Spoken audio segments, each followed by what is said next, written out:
उन्हें भी मेरे आस्ते आख्या कि दिक्खो झांटा खलारी है सड़कें हूँ फिरा दी है जनानी है कि मर्द है।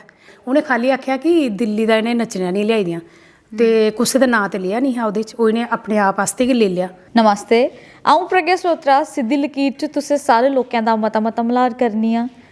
अज्ज मैं तुंदी मलाटी जिंदे कन्नै करा लगी आं। पैह्लें ते तुसेंगी उं'दा नांऽ दस्सां। उं'दा नांऽ ऐ मंजू सिंह ते कन्नै गै तुसेंगी एह् बी दस्सां कि ओह् जम्मू कश्मीर नैशनल पैंथर्स पार्टी दी जनरल सैक्रटरी ने ते कन्नै गै एक्स MLA हर्षदेव सिंह जो कि जम्मू कश्मीर नैशनल पैंथर्स पार्टी दे चेयरमैन ने, उं'दी घर आह्ली बी है। ते कल इ'नें एक प्रैस कॉन्फ्रेंस कीती जेह्दे च इ'नें एह् आखेआ, जेह्ड़े इ'नें इल्ज़ाम लाया कि स्टेज उप्पर कुसै पार्टी दे लोकें जेह्ड़ा ऐ इ'नेंगी गालां कड्ढियां ने ते इं'दे गै जबानी पूरा वाकया जेह्ड़ा में तुं'दे लोकें तक पहुंचानी आं। ते पैह्लें ते मता मलार तुं'दा सिद्धी लकीर च। तुस दस्सो कल जेह्ड़े तुसें प्रैस कॉन्फ्रेंस च गल्लां कीतियां कि किश पार्टी दे लोकें तुसेंगी गालां कड्ढियां ने स्टेज दे उप्पर चढ़ियै, ओह् पूरा वाकया होएआ केह् हा? मैं शुरुआत कन्नै शुरू कोला मैं गल करनी आं। एह् गल कुद्धरा शुरू होई, मैं इलैक्शन लड़ी खून दा, जित्थे कि जेह्ड़ा पठानिया पराना जेह्ड़ा एक्स MLA है ओह्दी वाइफ भी उद्धरा इलैक्शन लड़ा दी ही। ते एह् शुरुआत उद्धरा गै होई। उत्थे भी जिसलै अस इक दिन ओह्दे ग्रां गे, जेह्दा ओह्दा अपना ग्रां हा। एह् किन्ने दिन पैह्ले दी गल्ल है? एह् 5 तरीक दी गल्ल है। ते अस उं'दे ग्रां गे। उं'दे ग्रां दी जेह्ड़ी हालत ही ना बड़ी गै दयनीय ही। मैं आखनी कि उत्थे खड्डा हा, बिच सड़क भी नहीं ही और लोग किन्ने परेशानी च। उ'नें असेंगी बुलाया कि तुस आओ तुस दिक्खो। अस उत्थे गे, उत्थे लोकें जिसलै थोह्ड़े उं'दे कन्नै साढ़ी गल्ल होई ते उ'नें एह् आखेआ कि जेह्ड़ा इत्थूं दा MLA हा इस थुआढ़े कोल असेंगी पुज्जन गै नहीं दिंदा कदें। हर्षदेव हुंदे कोल कदें अस आए नहीं। और उ'नें फिर इन्ना आश्वासन असेंगी दित्ता कि असें सारे वोट तुसेंगी देने, कि काफ़ी उत्थे जिसलै होएआ, जिसलै अस बाहर निकले उद्धरा, जिसलै उ'नेंगी पता चली गेआ कि इन्हें इत्थे प्रोग्राम कीता तो एह् इक आदमी भेजी ओड़ेआ उद्धरा शराब पीइयै। ओह् आया, उ'नें इ'यां गड्डी दे अग्गें खड़ोइया। अस सोचेआ साढ़ियां 5-7 गड्डियां ही कन्नै। मैं सोचेआ पता नहीं की बोला दा। अच्छा आया, एह् ओह्दी खोली जेह्ड़ी मेरी गड्डी दी ना ओह् खोली, उस साइड दी खिड़की दरवाजा खोलेआ, मिगी इ'यां करियै बाहर कड्ढन लग्गेआ कि की आई तू, की आई इत्थे, मेरे पुच्छने बगैर की आई तू इत्थे। मतलब बड़ा कुछ उ'न्नै बोलेआ उस वेल्ले। ते फिर साढ़े जिसलै जेह्ड़े कन्नै मुड़े हे, मुड़े आए जिसलै, मुड़े ने उसी पकड़ेआ कि केह् करा ना तू, केह् करा ना। आखन लगे नेईं है मिगी, उ'न्नै थोह्ड़ा इ'यां पुच्छेआ ना डांटियै, फिर आखन लगा नेईं मिगी ना MLA ने भेजा दा हा कि एह् प्रोग्राम कि'यां करा दे, तू जा है। मतलब उ'न्नै इन्नी बदतमीजी कीती ना उत्थे। फिर ओह्दे बाद अस आइए, असें FIR भी दित्ती भी, पर ओह्दे हल्ले तक मतलब कोई कारवाई नहीं हुई MLA खिलाफ। कोई कारवाई नहीं हुई। और उसने आपे मन्नेआ हा कि मिगी MLA ने भेजेआ हा। ते असें FIR दित्ती पर कुछ कारवाई नहीं हुई। ओह्दे बाद अस आइए, एह् शुरुआत होई उद्धरा। ओह्दे बाद जिसलै अस चुनावी रैलियें च कुतै मैं जंदी, मिगी मेरे उप्पर इन्ने पर्सनल अटैक, मतलब चलो अस पार्टी दी नीतियें गी अस करने गै हैन, इक दूए दा विरोध अस बोलने गै हैन इक दूए दे खिलाफ, पर पर्सनल कमेंट मैं नहीं लग्गेआ कि कदें कुसै ने कीते दे होन कुसै दे उप्पर। मेरे उप्पर इन्ने ज़्यादा होए ना, मैं अपने शब्दें च मैं बयान नहीं कर सकदी। ओह् रैलियें दे दौरान सभा जेह्ड़ी होंदी ना, मैं बड्डी रैलियां जेह्ड़ियां ओह्दे बिच मेरे खिलाफ बोलेआ गया। मेरे इवन कि मेरे जेह्ड़े बच्चे न उं'दे खिलाफ भी बोलेआ गया। हर्षदेव हुंदे खिलाफ भी, चलो इं'दे खिलाफ भी बोलेआ। चलो मैं आखनी इ'यां बोलो तुस जियां भी बोली सकदे, पर इक महिला होने दे नाते शायद मेरे आस्ते भी बर्दाश्त करना बड़ा मुश्किल हा, पर मैं फिर भी बर्दाश्त कीता। तुस दिक्खी लैओ जिन्नी भी रैलियां साढ़ियां होइयां ना, तुस कुदै दिक्खी सकदे कि मैं कदें उं'दे खिलाफ इक गल्ल नहीं बोली। और कल दा जेह्ड़ा वाकया होएआ, जिसलै अस पोलिंग स्टेशन दे अंदर गे, जिसलै वोट पाना अस गै हे, मतलब मैं, मेरे हस्बैंड और बच्चे हे। उस वेल्ले साढ़ी फैमिली दे भी हल्ले मेरे जेह्ड़े देवर बगैरा हल्ले कोई नहीं आए दे हे, अस गै पैह्ले पहुंचे उत्थै। जिस वेल्ले अस अंदर गे ते एह् इकदम आई गेआ। अस ते अंदर हे ना पोलिंग स्टेशन दे अंदर। उत्थे गाली कड्ढी इन्नै, इक दो तिन गालियां कड्ढियां ते बाहर आई, आखदा बाहर निकालो इनको, उन्नै एह् बोलेआ बाहर। फिर अस ते वोट शोट पाए। वोट पाने दे बाहर जिसलै अस बाहर आए, फ्ही उ'नेंगी ते लग्गेआ कि इन्नै हून कुछ ना कुछ ते इन्नै बोलना, कि गालियां कड्ढियै आए दा हा। जिस वेल्ले अस बाहर पुज्जे, उ'नें लाइव कैमरा मतलब शुरू करी ओड़ेआ। ते उत्थे फिर उ'न्नै शुरू होई गेआ बोलना जो भी होएआ। फिर बाद च आखदा, मैं सुनेआ कि तुं'दे कपड़ियां दे बारे च, करैक्टर दे बारे च बड़ी सारी गल्लां कीती है, कि तुस दस्सना चाहगे कि ऐहा केह् कुछ आखेआ? मैं आखनी आं कि चलो इन्नै ते बोलेआ ही बोलेआ। एह्दी जेह्ड़ी मदर है ना, एह् जेह्ड़ा परीक्षत सिंह है, एह्दी मदर है, उन्नै भी मेरे आस्ते आखेआ कि दिक्खो झांटा खलारी है सड़कें हून फिरा दी है जनानी है कि मर्द है। मतलब बड़ा कुछ बोलेआ।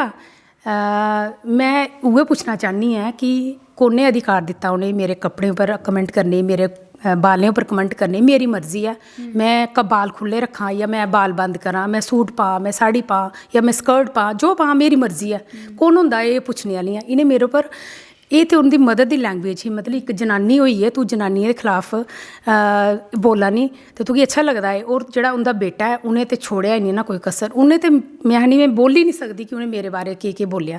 पर मैं इ'यै आखनी कि शायद मेरा सारें कोला बड्डा कसूर एह् हा कि मैं पॉलिटिक्स च आई, इ'यै मेरा कसूर हा। इ'नेंगी बर्दाश्त नहीं होया कि एह् कि'यां आई। और मैं सरकार गी बी पुच्छना चाह्न्नी आं कि अगर तुस महिलाएं गी अधिकार दिंदे कि ओह् इलैक्शन लड़ो ते फिर उ'नेंगी इज्जत भी दिओ और सुरक्षा भी दिओ, क्योंकि एह् जेह्ड़ी भाजपा आह्ले जेह्ड़े लोक न, अगर इं'दे खिलाफ थोड़ी नेही गल्ल होई है ते सड़कें पर आई जंदे। जिनें तुसें, जिस शख्स ने स्टेज उप्पर चढ़ियै तुं'दे बारे च इन्ना कुछ बोलेआ, ओह् केह्ड़ी पार्टी तो बिलोंग करदे? ओह् बीजेपी दे न, ओह् बीजेपी दे न। पैह्ले पैंथर्स पार्टी हे, टिकट नेईं मिलने दे कारण चलिए बीजेपी। पर चलो दिक्खो हर पार्टी च होंदे ना, हून जेह्ड़े सगे भ्रा बी होंदे ओह् बी दोनों पार्टियें च होंदे न। पर इत्थै इक होर सवाल पुछगी तुसेंगी कि जिनें तुसेंगी इन्ना गलत बोलेआ, कि ओह् तुं'दे रिश्तेदार हे? हाँ, ओह् साढ़े रिश्तेदार ही लगदे, कज़न जि'यां लगदा। पर मैं उ'ऐ आखनी आं ना कि अस चाहे साढ़ी पार्टियां अलग अलग न, पर असें अपनी मर्यादा नहीं भुल्लनी चाहिदी। अस अपने घरै दी जनानियें गी नहीं अस बख्शा दे ते अस फिर ओह् लोकें गी केह् करङन? ओह् अगर मेरियां लिपस्टिकां बिंदियां तक उ'नें गिनियां तो मेरे आस्ते अगर इन्ने गंदे गंदे वर्ड जेह्ड़े यूज़ कीते स्टेज उप्परा, ते अगर घरै आह्ली जनानियें नहीं ओह् बख्शा दे, ते मैं आखनी बाहर जाइयै जि'नें अगर उ'नें लीडरी करनी होग ते बाहर दी जनानियें आस्ते ओह् केह् आखङन? मैं ते बड़ी हैरान होई, मिगी अफसोस भी बड़ा होया कि एह् साड़ी फैमिली दे हैन। मैं बोली खाली ओह् तुं'दे रिश्तेदार हे तां करियै तुस चुप रेह्, जां तुसें कोई एक्शन लिया, कुसै पुलिस आह्ले दा बूहा जाइयै खड़काया? कल ते फिर असें FIR दित्ती, कि जिस वेल्ले इन्हें हद्द करी ओड़ी ना, फिर ते असें FIR दित्ती। उत्ते जेह्ड़ी उधमपुर दी जेह्ड़ी SP है ओह् इक महिला है, मेरी भी उं'दे कन्नै इक निवेदन होगी कि तुस महिला होने दे नाते ही तुस एह्दे उप्पर संज्ञान लैओ, तुस दिक्खो कि साढ़े महिलाएं कन्नै केह् होंदा। अगर इ'यां गै होग ते अग्गें केह्ड़ी जेह्ड़ी महिला है ओह् पॉलिटिक्स च आग? फिर ते महिलाएं दा बाहर निकलना गै मुश्कल होई जाना ना। कि ओह्दे बाद तुसें कोई फ़ोन कॉल आइयां कि तूं FIR कैली लाई, कोई धमकी, कोई कक्ख, ओह्दे बाद किश होया जां मामला जेह्ड़ा उत्थै ठंडा होई गेआ? दिक्खिए अस ते भी आइए ओह्दे बाद, अस उधमपुर आइए, असें ते अपनी जेह्ड़ी FIR जेह्ड़ी अस देई आए उधमपुर, सारें गी भेजी दी असें FIR अपनी कापी की कापी। और ओह्दे बाद ओह् ते दोबारा चलांदे रेह्। उं'दा तुस अगर अकाउंट चैक करो, फेसबुक अकाउंट, ते उ'नें लाइव वीडियो चलाए दे न बड़े रोई रोइयै ते ओह् करियै अपनियां ओह् सनाने आस्ते। मैं ते खैर दिक्खेआ निं ऐ, पर मिगी इ'यां पता लग्गेआ ओह् ते चला दे न। पर असें कुछ नहीं कीता, ना ही साढ़ी कोई उं'दे कन्नै गल्ल होई। अस हून इ'यै चाह्न्ने कि एह् जेह्ड़ा मसला एह्दा एक्शन जेह्ड़ा लीगली होऐ, गौरमेंट लै एह्दे खिलाफ एक्शन, कि असें जेह्ड़ा करना हा ओह् असें करी ओड़ेआ, असें लीगली तरीके कन्नै गै कीता। तो मैं इ'यै आखनी आं कि हून जेह्ड़ियां महिला मोर्चा है ना बीजेपी आह्लियां, मैं इ'नें बी पुच्छना चाह्न्नी आं कि तुस बाहर दियां जेह्ड़ियां महिलाएं आस्ते अगर तुस बोली सकदियां ते तुस अपनी स्टेट दी जेह्ड़ियां थुआढ़ियां बेटियां न, थुआढ़ी भैनां न, उं'दे आस्ते बी बोलो तुस। तुस मिगी दस्सो कि इन्ना होने कि उ'नें तुसेंगी पोक कीता इक किस्म दा, एह् कि पैह्लें दा कोई मन मुटाव ही जां फिर खाली इस चीज़ दा गुस्सा कि तुस पॉलिटिक्स च कैली आए? ऐही कोई पैह्लें दी कोई परानी ऐही कोई मतलब जि'यां आखदे ना कि एह् साढ़ा शिन्ना ऐ इं'दे कन्नै, कोई वैहा शिन्ना हा जां कोई होर गल्ल ही? तुसेंगी केह् लगदा कि ऐही केह् पर्सनल खुंदस ही कि स्टेज उप्पर चढ़ी तुसें गालां कड्ढी? एह् ते उ'ऐ दस्सी सकदे, साढ़ी ते उं'दे कन्नै कोई खुन्नस नहीं ही, ना ही ठीक हा। पर उ'ऐ दस्सी सकदे कि उं'दा साढ़े कन्नै केह् हा, मतलब ओह् उ'ऐ दस्सी सकदे। पर साढ़ा ऐसा कुछ नहीं हा। दिक्खो अगर उ'नें कुछ बोलना बी हा ते इ'यां बोलना हा आइयै, पर स्टेज उप्पर चढ़ियै जिस वेल्ले बोलेआ, और फिर उत्थे आखा दा बी ओह्दे च जेह्ड़ा वीडियो चलेआ नी कि मैं भाबी गी कुछ बी आखी सकना, मैं गाली बी कड्ढी सकना भाबी गी, तुस नहीं आखी सकदे कुछ। उ'नें एह् बी चीज़ आखी, जित्थै तक मैं वीडियो दिक्खी, मैं बोलना चाह्गी कि मैं स्टेज उप्पर चढ़ियै कक्ख बी बोली सकना, पर मैं इ'यां नहीं बोली सकना। ते स्टेज उप्पर चढ़ियै ऐहा केह्ड़ा जोश मिली जंदा बोलने दा? ऐही केह् खुंदस ही तुं'दे कन्नै? कोई खुन्नस ही होनी परानी जेह्ड़ी उन्होंने हून कड्ढी। और उस वेल्ले मेरे बच्चे भी बैठे दे, मेरे बच्चे ने सामने उन्हें मिगी गाली कड्ढी, मेरे पति दे सामने कड्ढी। और मैं आखनी कि कौन पति होग जेह्ड़ा एह् गल्ल सुनग, कौन बच्चे होङन जेह्ड़े अपनी मां दे खिलाफ ऐसे शब्द सुनङन। तां भी फिर भी इन्ने दिन दा बर्दाश्त कीता, असें कुछ नहीं बोलेआ। पर कल ते जेह्ड़ी न इंतहा, मैं आखनी ओह् पार गै होई गेई। कल दा जेह्ड़ा कल दे बाद ते मैं ना फिर भी चलो असें बर्दाश्त करी लिया, पर हून अस इ'यै चाह्न्ने आं कि एह्दे खिलाफ ना एक्शन होना चाहिदा। तुं'दे कोला इक सवाल पुछगी कि अज्ज भी साढ़ा समाज औरतें गी, जनानियें गी एज ए नेता दिखदा है कि कोई बड्डी कुर्सी उप्पर साढ़े घर दी जां साढ़े देश दी कोई महिला जेह्ड़ी ऐ बैठे और उसी ओहो लेआ मान सम्मान मिलदा जो एक बंदे गी थ्होंदा है? देखिए मान सम्मान ते मिलदा है, ऐसी गल्ल नहीं है कि साड़ियां काफ़ी महिलाएं जड़ियां न हून इस वेले पॉलिटिक्स च हैन, मान सम्मान ते मिलदा ही है। पर कुछ लोग ऐसे भी होंदे जिन्हें बर्दाश्त नहीं होंदा कि एह् कि'यां अग्गें आइयां, तो उन्हें ते फिर बोलना ही है। पर इ'यै आखनी आं कि महिलाएं गी सम्मान मिलना चाहिदा, ओह् उंदियां हकदार न। अगर ओह् आना चाहदियां ते ओह् आन, उंदा स्वागत करना चाहिदा कि बराबरी दा अधिकार है ना। जियां महिला है उ'आं पुरुष है, गाड़ी दे दो पहिये न ते दोनों कट्ठे ही चलदे न। अगर असें महिलाएं गी सम्मान नहीं देगे तो फिर ते मैं नहीं आखनी है कि फिर साढ़ा समाज एक अच्छा समाज बन सकदा। तुं'दे कोला इक होर सवाल पुच्छना चाहगी कि एह् बी दिक्खने गी थ्होया कुतै ना कुतै कि तुं'दी पार्टी दे भी किश लोकें जेह्ड़ा ओह् दूई पार्टी दे जनानियें गी बड़ा गलत शलत बोलेआ, ते तुसेंगी लगदा नहीं कि एह् भी गलत चीज़ है? इ'यां तो वैसे जनानियां हो भाएं बंदे हो, कुसै नहीं बोलना चाहिदा, पर जेह्ड़े लोकें दे मुद्दे, जे तुस पॉलिटिक्स च आए दे हो, तुस लोकें दे मुद्दें उप्पर लड़ो, तुस लोकें दी परेशानियां उप्पर लड़ो। पर इक दूए गी इ'यां पर्सनल कमेंट मारने जां इक दूए दी करैक्टर उप्पर आना, कि एह् भी गलत नहीं है? नहीं, साढ़े ते कुसै ने ऐसा नहीं बोलेआ कुछ भी। साढ़े तुस दिक्खी सकदे किसी ने कुछ नहीं बोलेआ। जियां तुस शायद ओह् गल्ल करा दी होनी कि नच्चने आह्ली बोलेआ, ते ओह् नच्चदियां ते हैन गै ना, ओह् टीवी च नच्चदियां गै हैन, ओह् ते उं'दा प्रोफैशन है। अगर ओह् बोलेआ ते ओह्दे च ते मिगी नहीं लगदा कोई गलत गल्ल है। सिर्फ इ'यै बोलेआ ना, उं'दा प्रोफैशन दे बारे आस्तै बोलेआ। जेह्ड़ी कोई गृहिणी है उसी गृहिणी गै बोलना, अगर कोई वकील है उसी वकील ही बोलना।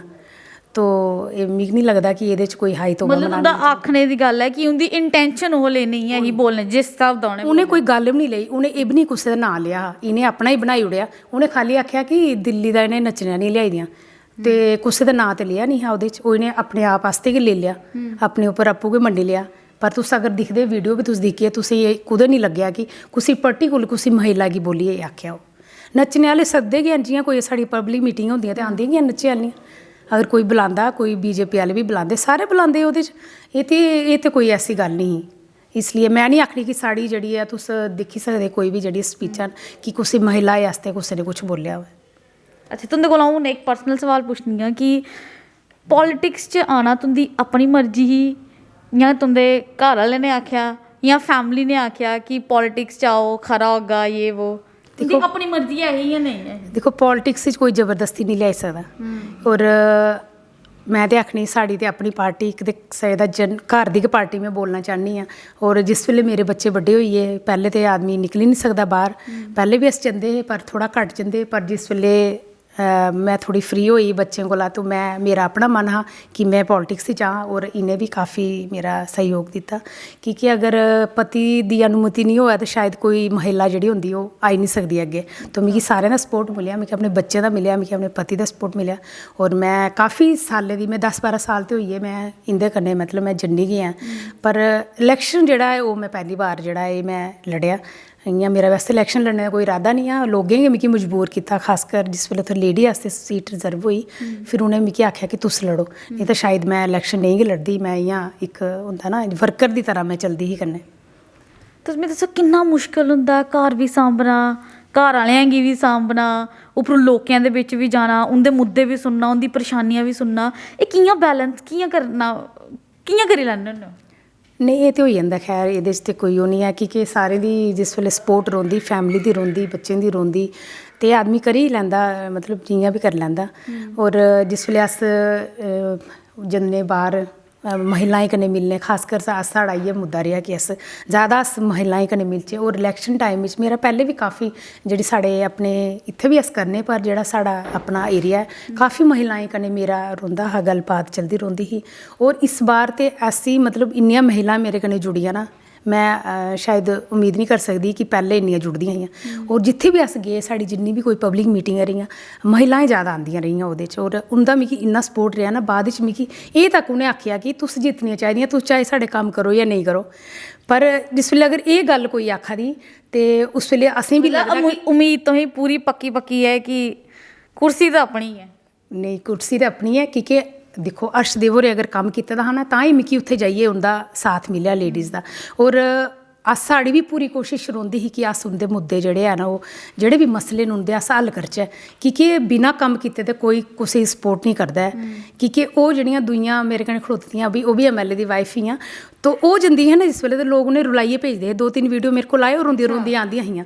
और अस बड़ी जगह गे कैली रोई जा मतलब ऐहा केह् बोली ओड़ेआ लोकें उ'नें? लोक इ'यै पुछदे कि तुसें कम्म नहीं कीते ते हून तुस कि'यां आइयां, या उ'नेंगी लियाओ अपने घरै आह्लें गी, उ'नें कल्लियां कुत्थै आइयां तुस दस्सो ना, पैह्लें तुसें कम्म नहीं कीता ते हून तुस जे जित्ती आगे ते तुं'दी प्रायोरिटी केह् रौह्गी? सब तो पैह्लें तुस केह्ड़ा कम्म लोकें दा करगे, केह्ड़ी परेशानी होंदी सब तो पैह्लें दूर करगे? दिक्खो मेरा जेह्ड़ा खून है इलाका है जित्थे असें कम्म इलैक्शन लड़ी है, उत्थे जिन्नियां भी सड़कां न ना पूरियां अर्शदेव होरें बनाई दियां। कोई अद्धा किलोमीटर भी जेह्ड़ा दूआ MLA उन्नै नहीं बनाइयां। स्कूल अर्शदेव होरें बनाए दे, हॉस्पिटल अर्शदेव होरें बनाई दियां, बिजली पानी सारी चीज़ां अर्शदेव होरें बनाई। पर ओह्दे बाद जेह्ड़ियां सड़कां न हून उस वेल्ले ओह् खड्डे बनी गेदे, कि जेह्ड़ी भी कोई सड़क बनाओ 3-4 साल बाद ते जरूरत पौंदी कि उसी रिपेयर करचै। पर ओह् सड़कां उ'आं गै हैन। और बिजली दे भी इ'यां दिक्खनी कुछ ग्रांऽ च जेह्ड़ी बिजली दे खंबे लग्गी गेदे और तारां नहीं लग्गी दियां हल्ले ते लोकें दे घर बिजली दे बिल आ दे। अच्छा, नलके लग्गे दे, पानी नहीं ओह्दे च। और बड़ियां साड़ी कोशिश रौह्गी कि जेह्ड़े कम्म हैन जेह्ड़े असें करने न, और लोकें तक तां गै अस लोकें कन्नै जुड़ी सकदे कि अस लोकें दे कम्म करगे। कि इ'यां कोई नहीं तुसेंगी इन्ना थुआढ़ा ना कुसै ने वैलकम करना ते ना थुआढ़ी तुसें भी बाद च पुच्छना कि तुस कम्म नहीं करगे। तो साड़ी इ'यै रौह्ग कि जेह्ड़े कम्म साढ़े रुके दे न असें उ'नें कम्में गी करना है। ते एह् ही मेरे कन्नै मंजू जी। तुसें सुन लिया कि कल इ'नें जेह्ड़ी प्रैस कांफ्रेंस कीती है, जो किश इ'नें गल्लां सनाई, केह् वाक्या होया हा पूरा, केह् किश इं'दे कन्नै होया। और इ'नें आखेआ कि इ'नें FIR भी कीती दी है और उम्मीद इ'नें है कि जल्द कोला जल्द ओह्दे उप्पर कारवाई होए और उस बंदे गी सज़ा थ्होए। केह् थ्होए आपे सनाओ तुस। सज़ा ते मिलनी चाहिदी कि अगर इक महिला कन्नै इन्ना बुरा सलूक होया, ओह् भी महिला जेह्ड़ी ओह्दी भाबी लगदी घर दी, मैं रिश्ते च ओह्दी भाबी लगनी, अगर ओह् मेरे कन्नै ऐसा कर सकदा तो फिर ते दिक्खना चाहिदा ना सरकार गी। अगर भाबी कन्नै ऐसा कर सकदा ते जेह्ड़ियां होर जनानियां न उं'दे कन्नै केह् करग। इसलिए ओह्दे खिलाफ कार्रवाई होनी चाहिदी। साफ साफ सुन लिया तुसें। इ'नें आखेआ कि एक ऐसी पार्टी जो जनानी गी मजबूत करने दी गल्लां करदी है, जनानी अग्गे बधाने दी गल्लां करदी है, और उस्सै पार्टी दे बंदे जिस वेले अपने गै घर दी जनानियें गी स्टेज उप्पर चढ़ियै गालां कड्ढन लगी पौंदे ते केह् किश बुरा लगदा उ'आं तुसें इं'दी जबानी सुन लिया। इहो लेई फिर कुसै शख्स कन्नै तुं'दी मलाटी करागी। फिलहाल तुसें मिगी देओ इजाजत। नमस्ते।